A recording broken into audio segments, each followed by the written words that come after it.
It is past midnight in Abuja, Nigeria, sometime in the mid-1990s. A convoy of trucks reverses up to the Central Bank of Nigeria. Soldiers step down. Boxes are loaded, heavy ones. Inside them, blocks of banknotes, dollars, pounds, freshly printed naira. The engines start, and the convoy rolls quietly through the sleeping capital toward a private villa. This is not a robbery.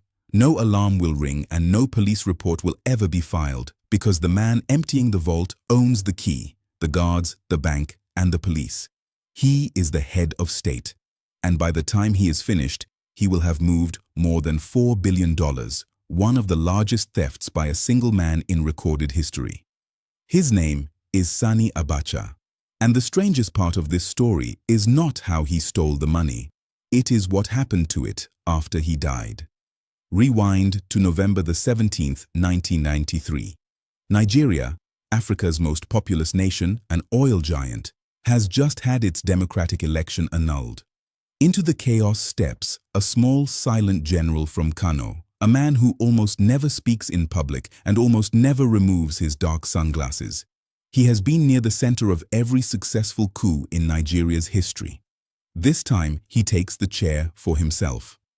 On the radio, the voice behind the sunglasses makes Nigeria a promise. This regime will be firm, humane, and decisive.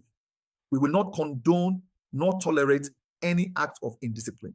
Discipline, it turns out, applies to everyone except the man at the top. The regime rules by fear. Opposition leaders are jailed. The winner of the annulled election dies in detention. And in November 1995, the writer Ken Saro-Wiwa, who had led peaceful protests against oil pollution in the Niger Delta, is hanged with 8 others after a sham trial.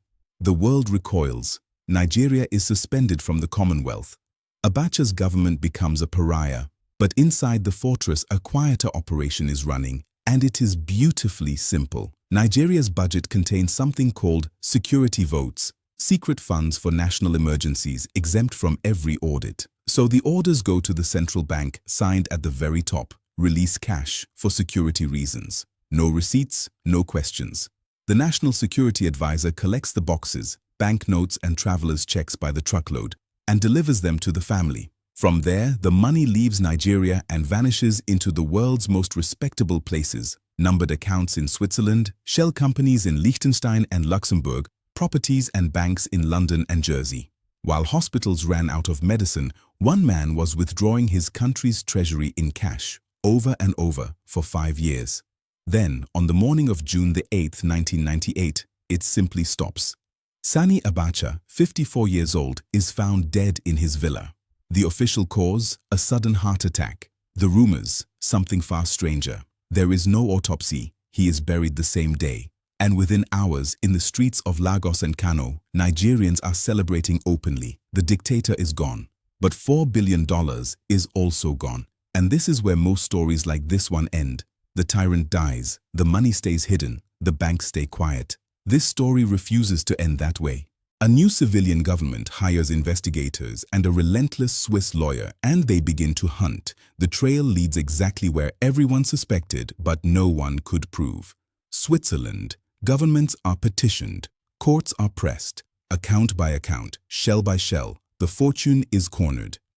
In 2001, a deal freezes over $1 billion across Switzerland, Liechtenstein, and Luxembourg. By 2005, Switzerland has returned more than $700 million, a moment with almost no precedent. A rich nation handing a poor one its stolen money back. And the loot keeps surfacing. In 2017, Switzerland signs over another $322 million, found decades after the theft, on one remarkable condition. The money must go directly to Nigeria's poorest families as monitored cash transfers, with the World Bank watching every payment. In 2020, the United States returns $311 million more, earmarked for bridges and roads. A quarter of a century after the trucks rolled up to the central bank, the world is still finding Abacha's money. In total, well over $3 billion traced, frozen, and sent home. Investigators call it simply the Abacha loot. There is one more twist. The theft needed more than a dictator. Every dollar passed through gleaming bank lobbies in Europe, through institutions that ask no questions a truckload of cash should have raised.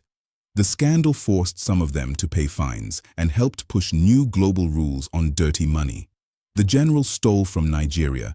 The world's financial system held the bag. Sani Abacha ruled for less than 5 years and never faced a court. But his name became something he never intended. The world's textbook case that stolen national wealth can be hunted down and brought home. Money that now builds roads he never built and reaches families he never fed. The man robbed a whole country.